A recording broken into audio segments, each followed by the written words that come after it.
মাদক ও জুয়ার বিরুদ্ধে মানববন্ধন ও আলোচনা সভা অনেক বক্তাই অনেক অনুষ্ঠিত কিছু বলে হয়। গেল। মাদক আসলে এরকম একটা জিনিস, শুধু মাদক যারা বিক্রি করে এই সেবনের টাকা পয়সা জোগাড় করার জন্য বিভিন্ন ধরনের অপরাধ সংগঠন করে থাকে।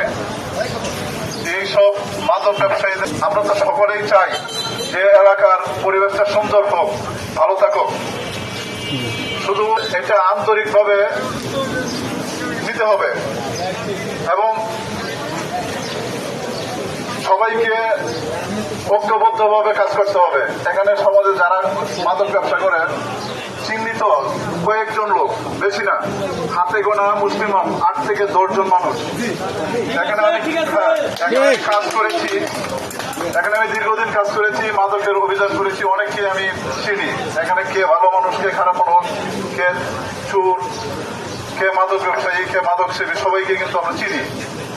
এবং আমরা এখানে এলাকায় যারা বসবাস করি, আমরা সবাই এই বসবাসকারী যারা সবাই চিনি। আমরা যদি সবাই সচেতন হই তাহলেই এই মাদক নির্মূল করা সম্ভব। একটা কথা যে আমরা পুলিশের উপর নির্ভর করি। সারা বাংলাদেশে যে পুলিশ বাহিনীর সদস্য আছে, প্রতি 1200 মাথা পিছু একজন পুলিশ। কাজে পুলিশের উপরে নির্ভর করে বসে থাকলেই হবে না। আমাদের সমাজের মানুষ যদি সবাই সচেতন থাকি এবং গোপনে আমাদের যে থানায় সেই ইনফর্ম করতে পারলে